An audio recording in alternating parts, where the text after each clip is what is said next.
संयमशील का मतलब जब उसे पुकारे तो वो रेस्पॉन्स नहीं देना चाहिए और पल्स, ठीक है।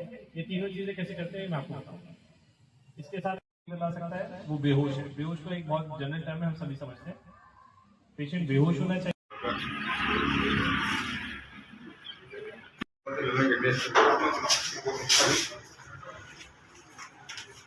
बाइफेसिकुलर ब्लॉक है, मतलब ईसीजी में जो धड़कन है ना वो वन साइड।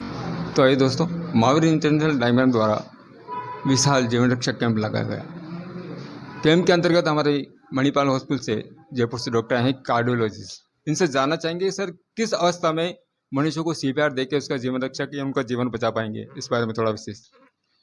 सर देखिए, सीपीआर जो है ये जीवन को बचाने के लिए किया जाने वाला प्रोसेस है। तो हमें पेशेंट को आइडेंटिफाई करना कि किसे सीपीआर देना है, ये सबसे इंपॉर्टेंट है। क्योंकि गलत पेशेंट को जब सीपीआर दिया जाता है तो वो उसके लिए फ़ायदेमंद से ज़्यादा नुकसानदेह होता है। तो हमें गलत पेशेंट को सीपीआर नहीं देना है।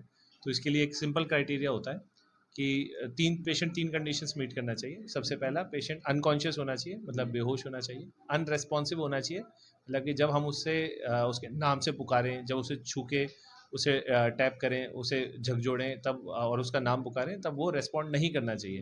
अगर ऐसी कंडीशन में वो किसी भी तरीके का रेस्पॉन्ड करता है, आंखें खोलता है, हाथ पैर हिलाता है, तो मतलब वो अपना रेस्पॉन्स दे रहा है। और अगर वो रेस्पॉन्स नहीं देता है तो हमारी दूसरी कंडीशन में मीट होती है। और तीसरी होती है पल्सलेस, मतलब पेशेंट की जो नाड़ी है वो फील नहीं होनी चाहिए। तो हम गर्दन के पास सेंट्रल पल्स को, कैरोटिड पल्स को फील करने की कोशिश करते हैं।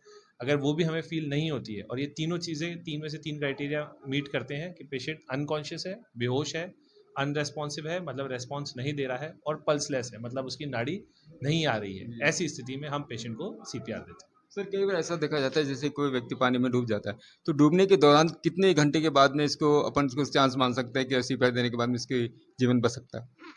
देखिए, कोई भी, इसमें सिर्फ पानी में डूबने का नहीं, कोई भी ऐसी सिचुएशन जहाँ पे कि पेशेंट आपको ये तीनों कंडीशंस के साथ मिलता है और उसके अंदर कोई ऑब्वियस साइन ऑफ डेथ नहीं है। जैसे मान लीजिए हमारे पास सांस रुकने से लेके और दिमाग को परमानेंट डैमेज होने तक के बीच में 30 से 35 मिनट का टाइम है। अब अगर मान लीजिए किसी इंसान की बॉडी को एक दिन बाद पानी से रिकवर किया जा रहा है तो उसको सीपीआर देने का कोई औचित्य नहीं है। अगर सांस, हमें ये पता है कि सांस रुकने से और व्यक्ति के मिलने के बीच में 30-35 मिनट का टाइम है और ये टाइम नहीं निकला है, जो गोल्डन पीरियड है हमारा ये नहीं निकला है, तो उसे सीपीआर देने का कोई अर्थ है, अदरवाइज तो कोई अर्थ नहीं।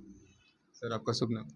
दोस्तों विशाल जीवन रक्षक कैंप को लेकर मणिपाल हॉस्पिटल से आए किडनी रोग विशेषज्ञ डॉक्टर, इनसे जानना चाहेंगे सर। सबसे पहले तो बात ये है कि किडनी हमारे शरीर का बहुत इम्पोर्टेंट अंग है।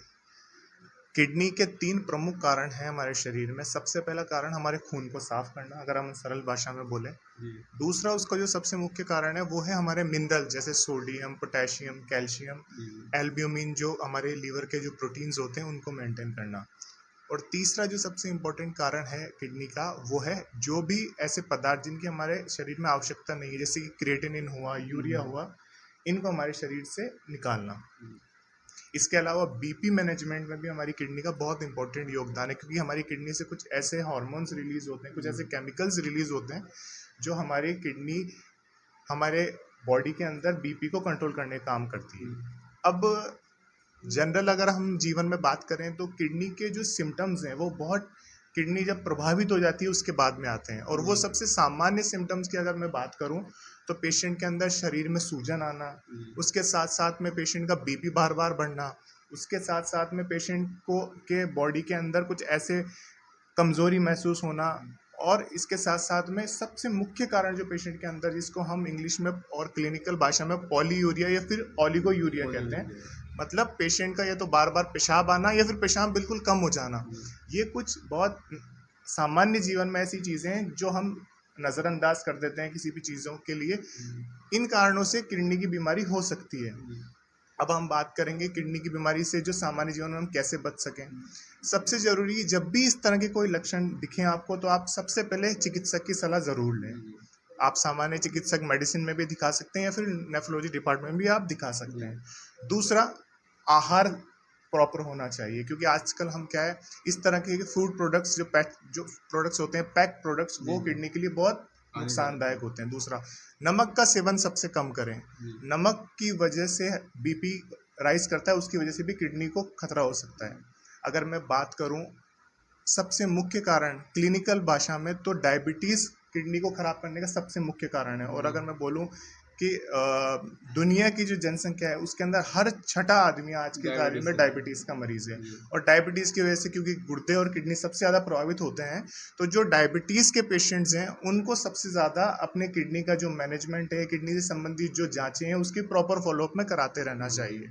तो अगर हम ये सारी चीज़ें करते रहेंगे वक्त के साथ में और ट्रीटमेंट लेते रहेंगे, व्यायाम करते रहेंगे, नमक का सेवन कम करेंगे, शुगर मैनेजमेंट ठीक से करते रहेंगे, तो हम किडनी की जो बीमारी है उससे बच भी सकते हैं, जिसको हम उसका प्रोफाइल एक्सिस भी कर सकते हैं और उसका इलाज भी कर सकते हैं।